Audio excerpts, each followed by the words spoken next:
Well, hiya, BookTube. Bill Ruttenberg here with the Ruttenberg Library.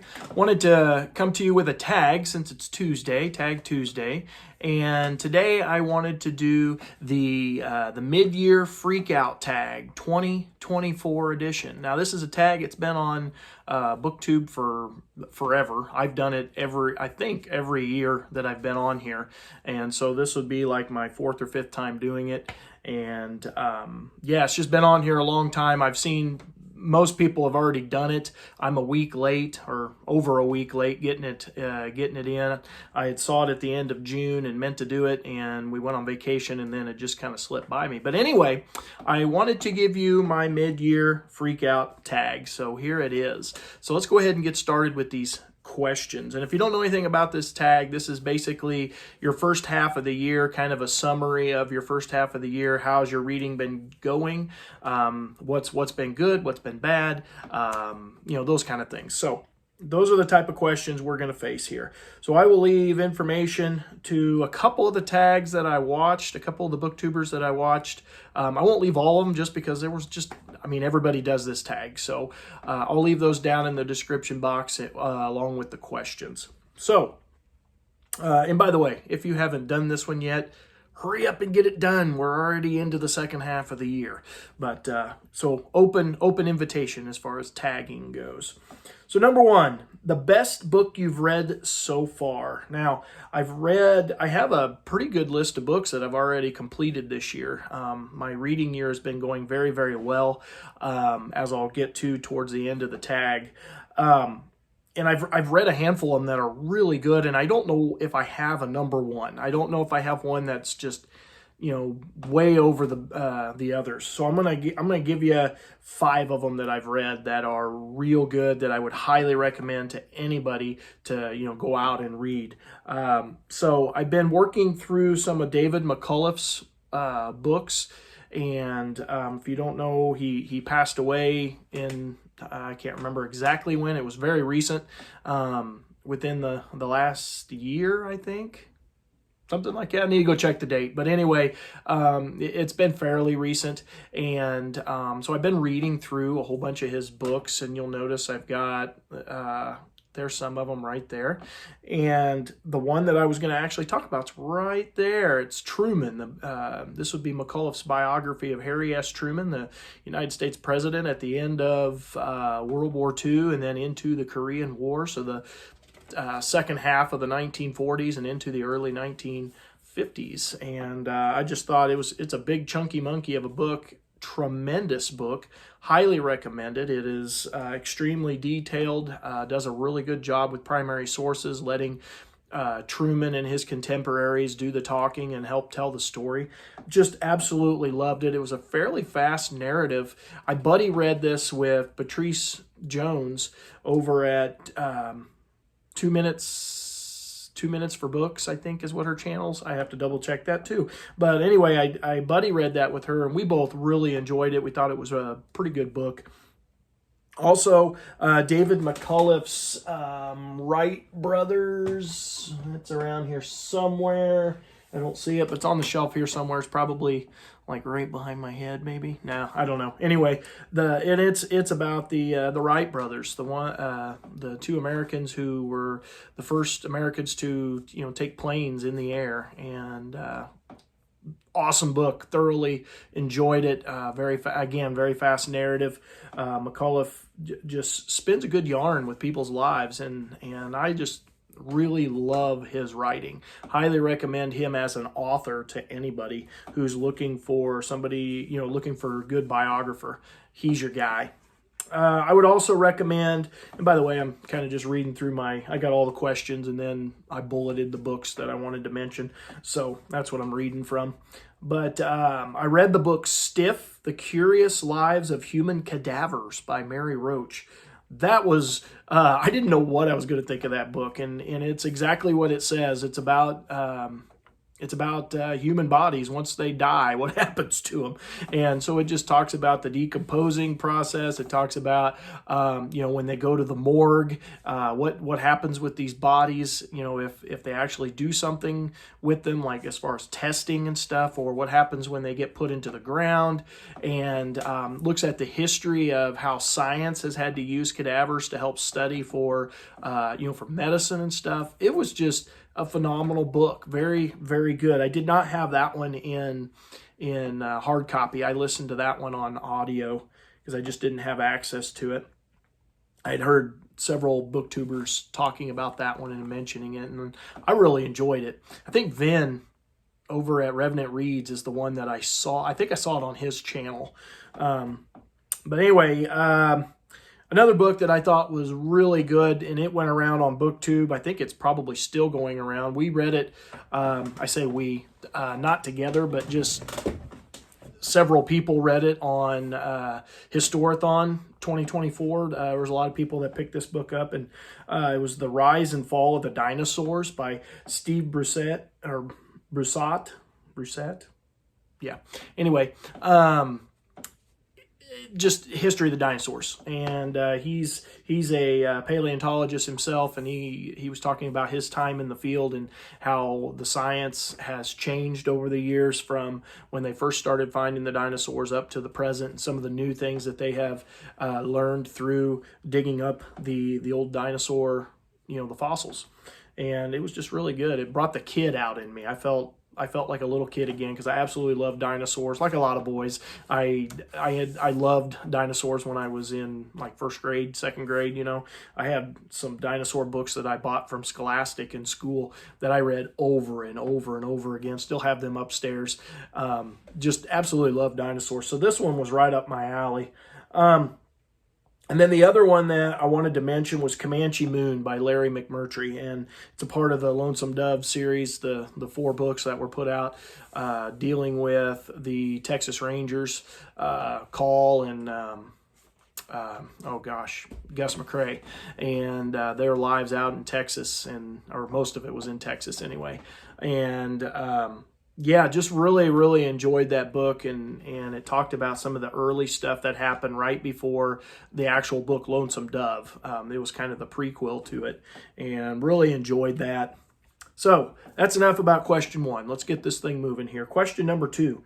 Best sequel you've read so far. And I think for me, I've been reading through the Percy Jackson series, because one of my missions as a reader and as a teacher is to read the books that my kids are reading, and those are just popular books with the middle grade readers and probably upper elementary readers.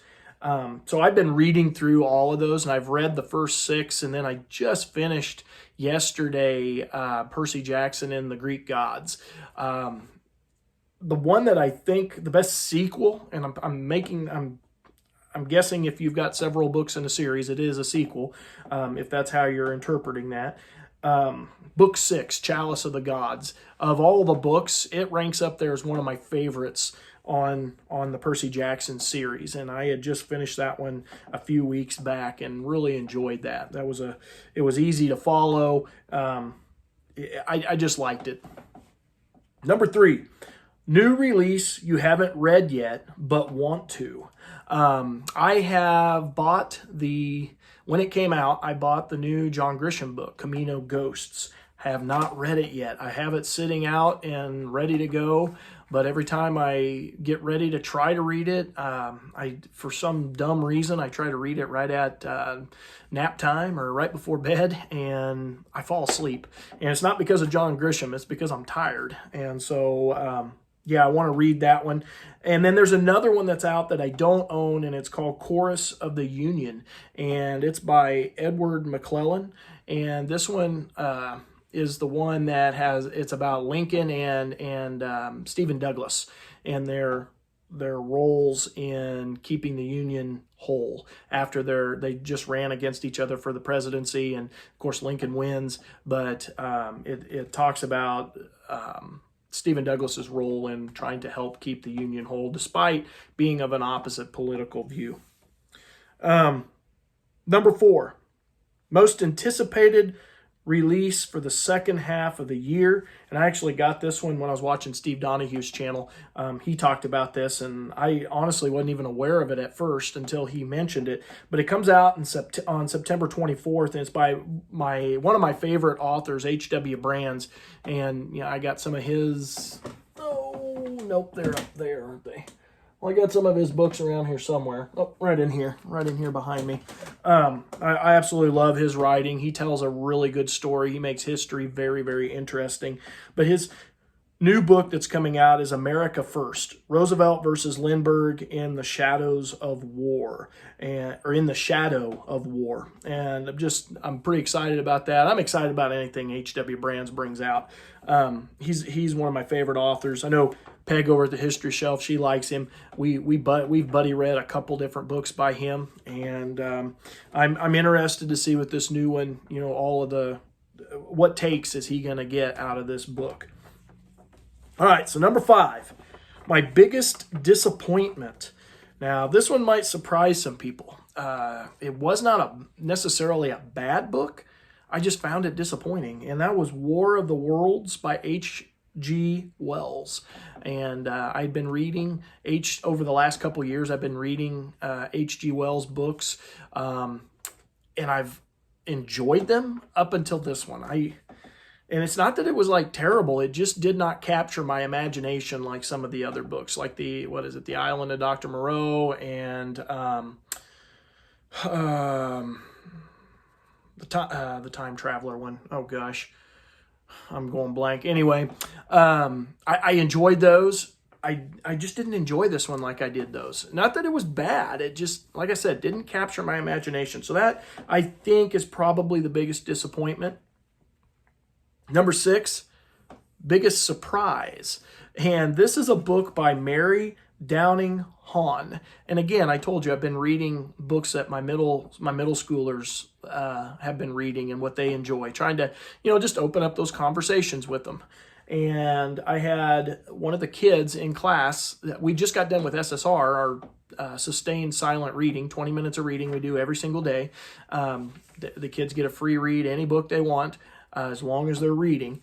And at the end of the period, oftentimes I'll ask the kids, so what are you guys reading? Has anybody got anything good going? So we can do book recommendations back and forth.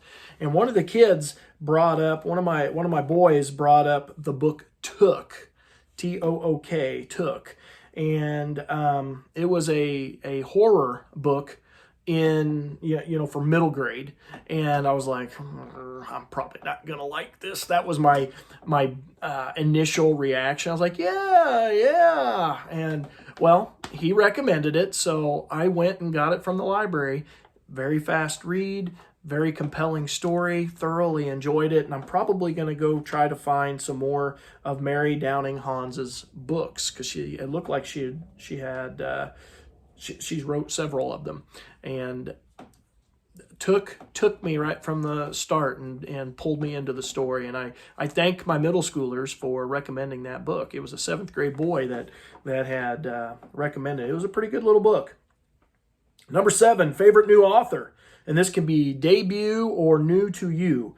And this is both, actually. Reuven Fenton. He wrote a new book that came out called Goyhood, and very, very good story. It's his first book, so it's a debut, but he writes for, was it newspaper? Some other outlet he writes for. I can't remember. I think it's a newspaper, and I can't remember what it is, but I don't have the book right here with me. Sorry about that. But his book, Goyhood, was really, really good. It was about a couple of brothers. Their mom dies, and they're coming back home for her funeral, and they find out they're Jewish boys, and or they thought they were. They find out that they're actually not, that mom lied about some stuff, and it is they travel across the South trying to deal with how this has changed their lives, because one of them was kind of the wild child. The main character is very much into his religion. He is a scholar in the Jewish religion, but the other brother's a wild child. And then, by learning that they never actually were Jewish, how is that affecting their lives? And especially the main character, he's having to reassess everything. And it's reassessing his whole life, his relationships, all kinds of stuff. And it's a really good story. So that was he's probably my favorite new author right at the moment. Can't wait to see what else he comes out with. Number 8, newest fictional crush. This is kind of just a goofy question. I don't get crushes on book characters. I might like a character, but it's not a crush. Okay? Not the same thing. I know Steve Donahue deals with this in his video and what he thinks of this question. I kind of want to go down the same route, but I guess the newest female character that I enjoyed reading about was from the Louis L'Amour book, Utah Blaine. And she is just basically becomes kind of a girlfriend figure for Utah Blaine, or a future girlfriend figure. And she's just it's a strong female character. And I enjoyed reading about her. I wouldn't call her a crush. That's just weird. But anyway, number 9. Newest favorite character overall. As many of you know, I finished out at the very beginning of the year. I was finishing out the Sherlock Holmes series, and Sherlock Holmes, he's one of my newest favorite characters. He's very enjoyable to read about, and I'm glad I listened to everybody's recommendations, especially when you were like, you haven't read Sherlock Holmes? And you gave me that look. Or I guess maybe you didn't give me that look, but in the comments, I felt that look on your face. So anyway, number 10. The book that made you cry, saddest book that you've read. I actually have a whole series, and these did get me misty-eyed. It's a whole series of books that are written by Jacqueline Woodson. She is a children's author, middle grade author, and she just writes about really tough subjects. And there was a whole wide variety of these. I'm not going to get into every single one of them because I read during the month of March, and I'll talk about it in a minute. During the month of March, I read a whole stack of them, and I can't remember exactly how many. It was 5 or 6 books by her, and they just deal with tough subjects that kids have to deal with that nobody really wants to talk about. And kids, when they're in school, they're dealing with new emotions and hormones and all of that kind of stuff. And some of these subjects can be really tough to talk about. And she just does a really good job of bringing them to the forefront and making them approachable. And I really enjoyed that. Really enjoyed her works, despite having misty eyes for half the books. Number 11, book that made you happy.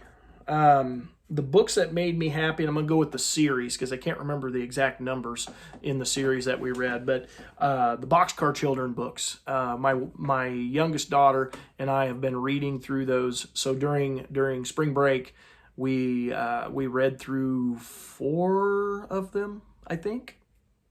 Maybe 3 or 4 of them, and they just make me happy because they bring me back to my childhood, and I'm really glad that I'm able to share that experience with her and see that she's becoming a reader in her own right. And when you see your first grade daughter who's picking up chapter books, and decent sized chapter books, and reading on her own, that's absolutely awesome. That's enough to bring a smile to anybody's face. But then, getting to share that joy with her, and then question her, as we're going through the reading, questioning her, who do you think this is going to be? And then she gives you a full explanation and why, and it's just great. I absolutely love it.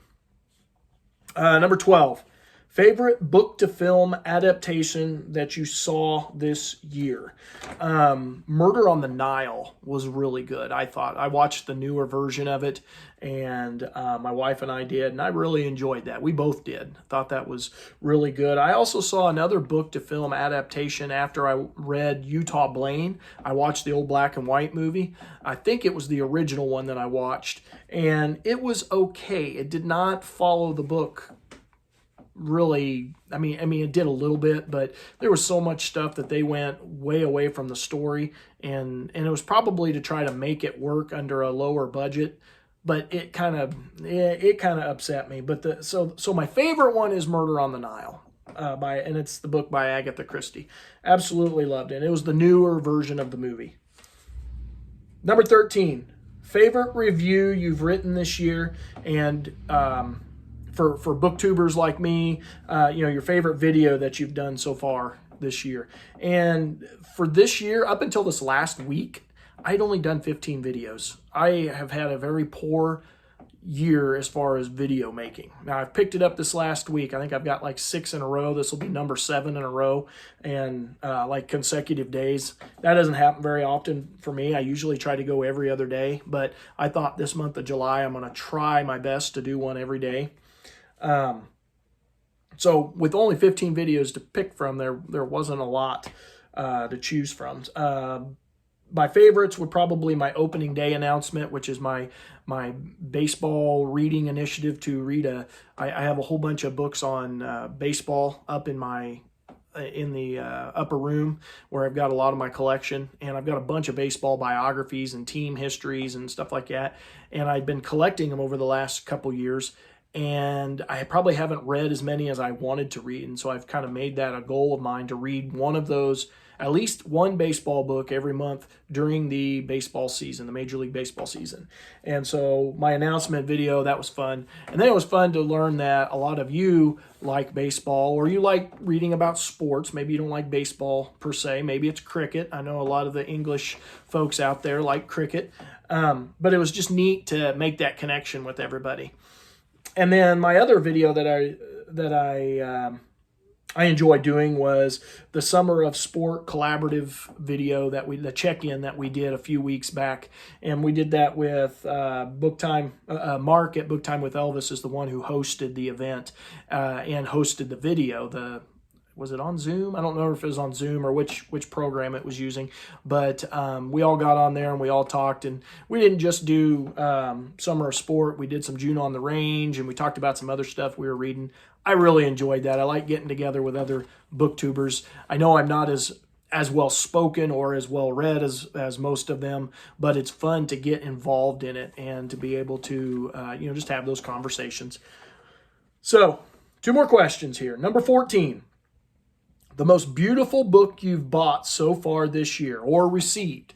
And I would say I got several books in the mail from Peg over at the History Shelf, and she sent me a bunch of baseball books in the mail. And on the covers, they've got like a vintage looking cover. I know one in particular that I'm thinking of, and I'll try to remember to put pictures up here. It looks like an old time baseball card, and just the coloring of it and everything, and I absolutely love those. I think they look awesome, and I thought they were beautiful. Now, keep in mind, beauty is in the eye of the beholder. I know not everybody out there is going to agree with me, but I thought they were absolutely beautiful. Number 15, last question here. What books do you need to read by the end of the year? Okay, so I put 4 of them on here. I need to get read, or ones that I want to really emphasize getting read. Alaska by James Michener, which I am a third of the way through right at the moment. I'm trying to get that done. It's kind of my goal to get it done like in the next week. It's a big book though. It takes a while to read through it. So I want that one. I want to read Ordeal of the Union, the first volume of the Alan Nevins series that he did on Abraham Lincoln, the coming of the war, and then the Civil War. I want to get the first volume. That's been on my hit list for a long time. It's been on some of my oldest TBR lists since I've been on BookTube. The Field of Blood by Joanne Freeman. That was one that I put on one of my older TBR lists. I watch her on YouTube, her lectures, because she teaches. I think it's at Yale that she teaches, and I think it's Yale. I hope it's Yale. Anyway, she teaches on there, and I watch her lectures and stuff, and she's kind of an entertaining teacher, and so I wanted to read her book. And then the other one was Marie Antoinette, The Making of a French Queen by John Hardman, just about Marie Antoinette. And I wanted to try to get that done soon because we're going to be covering that in my world history class right before Christmas, and so I wanted to try to get that one done. So that brings us to the end of the Mid-Year Freakout Tag for the 2024 year, BookTube.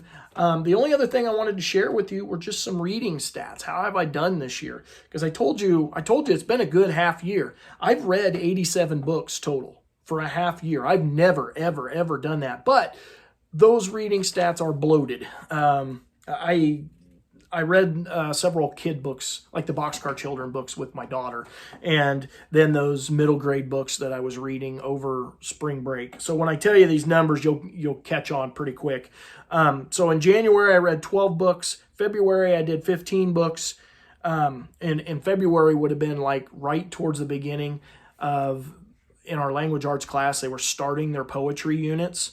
And I started reading those books. She wanted me to read the ones that were on the cart that the kids were all reading, because they all know I don't read poetry. So they're trying, the language arts teachers are trying to get me to read poetry. And so I started in that month. So you start to see my numbers rise a little bit. And then in March, I read 25 books. 25. But Boxcar Children, the YA books, like Took, and those Jacqueline Woodson books, I read all of those in March, and so my numbers are way inflated. April, I did 10 books. May, I did 9 books, and then in June, so I'm on summer break in June, I did 16 books, which is a fairly normal number for me in June. So for a grand total of 87 books. So my overall, if you're just looking at book stats, they look pretty decent for me.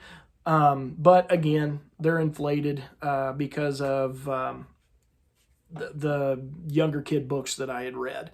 And please keep in mind, I don't keep track of all of the little kid books I read. I don't want you to think I'm cheapening my numbers that way. But if they're a 150 page book, I put them down on the list. And plus, I want my daughter to feel like she's involved in my reading as we do these together. That it brings a little bit more importance to it. So anyway, BookTube, I know most of you have already done this. If you haven't, go back and review your stats, see where you're at with your reading, answer the questions, make yourself a video. And yeah, hope you enjoyed this. I will try to remember to put pictures up for all of those. Hopefully I remember.